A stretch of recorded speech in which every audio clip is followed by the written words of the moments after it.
күйлөп атыптыр. Байлоого кирискен уйду билесиңер жакшы. Буга болсо жыттап атат. Анан ассимиляторго кеттик азырчалам. Ассимиляторго алып келебиз. Анан өзүңүздөр да жакшы көрүп аласыздар да, жасалма уруктандыруу кандай болот. Анан нарын жактагы, нарын өрөөнүндөгү тургундар жасалма уруктандырсаңыздар болот да уйларды. Биз болсо кеттик. Тарта берели достор, биз мына жасалма уруктандырууга көптөн бери бул видеону тарта элек болчумун. Анан кезек дагы келип жетти. Эрлан деген байкебиз бар нарында. Ассимилятор. Анан ошол байке менен өзүбүздүн эле ушу байлоодо турган уйду мына течка солтады. Мына массаж кылган эле. Течка агат. Ушу мына дагы көбө келип атканы да. Келип аткан билдирет, Азыр бул текшерип алдык. Анан өзүбүздүн уйду эле көрсөтөйүн дедим. Анткени биз башка жака чыгып, башка уйду, баягы күүгө келген уйду тарталы деп ойлоп жаткан болчумун. Анан ушул уй күйлөп калды дагы. Мен дароо бардым. Анан байкени бул жака алып келдик. Бисмилла деп баштайын, Буларын болсо шашпай сурай берем. Мен беркилерди сурап кете берем да походу,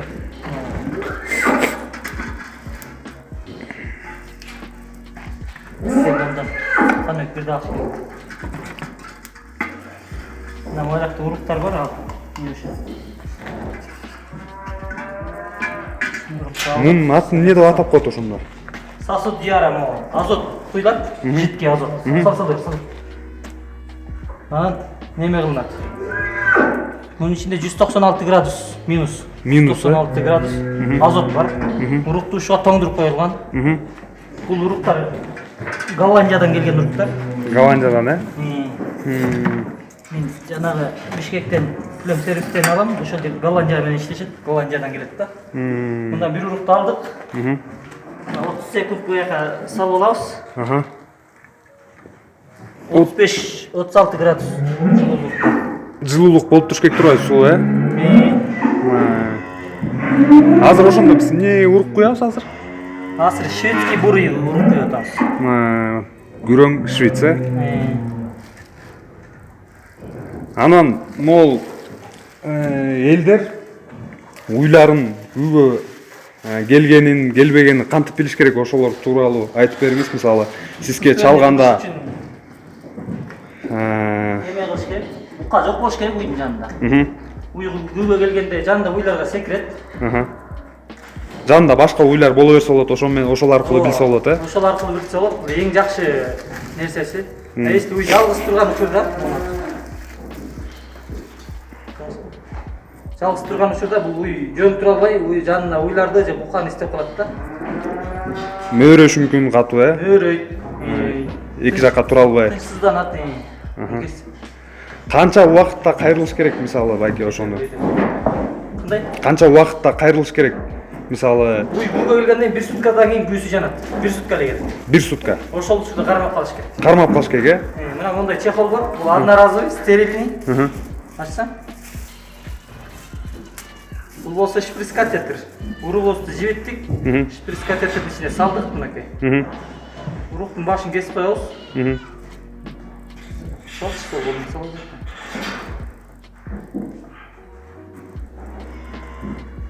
Салдык. Уруктун башын кестик, эми немеге салабыз? Чехолду кийсебиз, бул стерильный. Аны кимде болсо, муну бияка кет. Жигиз. Ал чехол. Келди.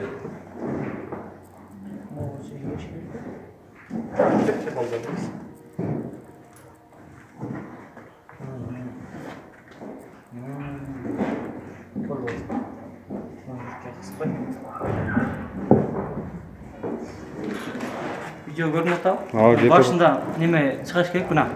Кичине урук чыкты көрүңөрбү? Эритти уругубуз. Чыкты, муну текшерип алдык. Уйду текшерип алганбыз. Урук болсо даптай экен азыр, Даяр болду.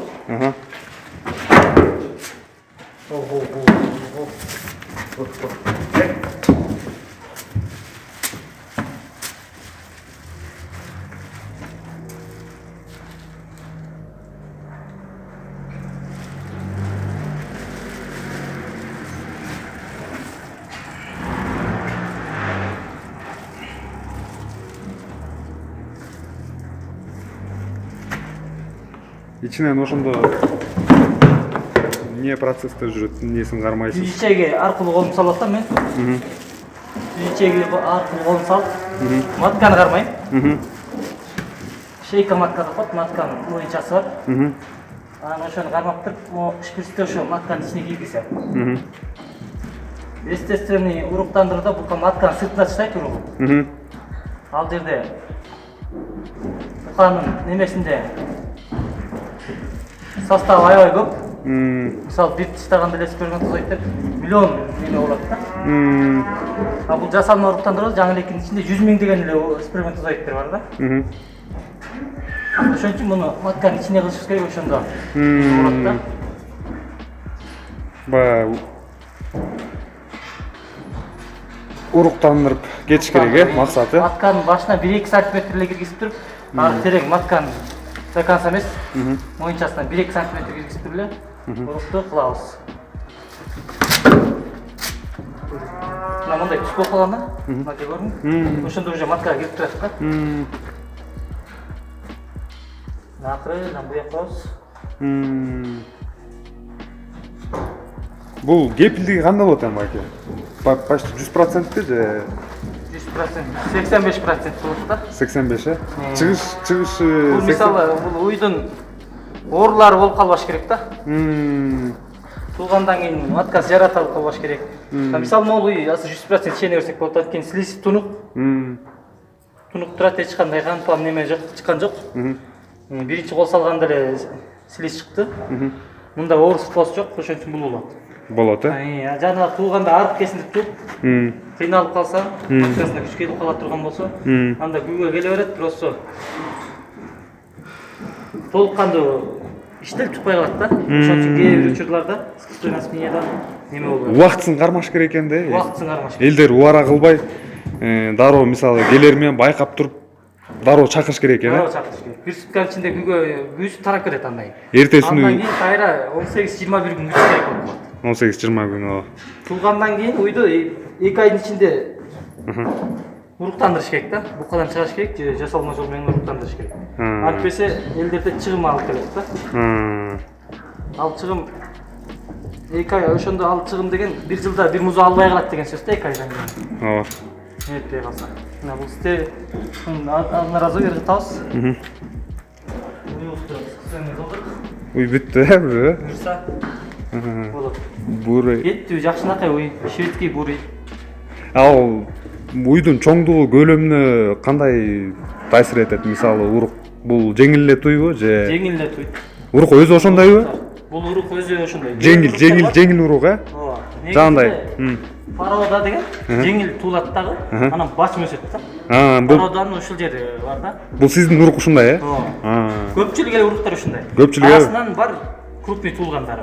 Чарбадагылар мисалы сүт чарбадагылар, симментал жана галштин баккандар музоолор эле чоң туулат го, чоң уйлар болгончо алардын уруктары демек башка уруктар да, алар чоңураак болот да. Аларда мындай болот да. Чарбада уй кыймылдабай турат да. Мисалы ушундай эле ичинде кыймылдабайт. Мачон жок болот. Мачон жок, кыймыл жок болот. Анын ичиндеги плод чоңоюп кетет. Ошон үчүн чоң туулат, аларда неме кыла албайт да. Өзү тууй албай, жардам берип, биотрасса жардам берип туудурган ошондон да. Мен чарбада иштеп жүргөндө ошо веткада. Ал неме болчу да. Көпчүлүгү эле жардам берип жүрсө 70-80% тартып туудуруп жүрөбүз. Кишинин жардамы керек келет. Керек болчу. Ал уйлар мындан чоң, аябай зоот уйлар, семиз уйлар бирок ал бул жерде кыймылдабай турган. Биздин уйлар жакшы.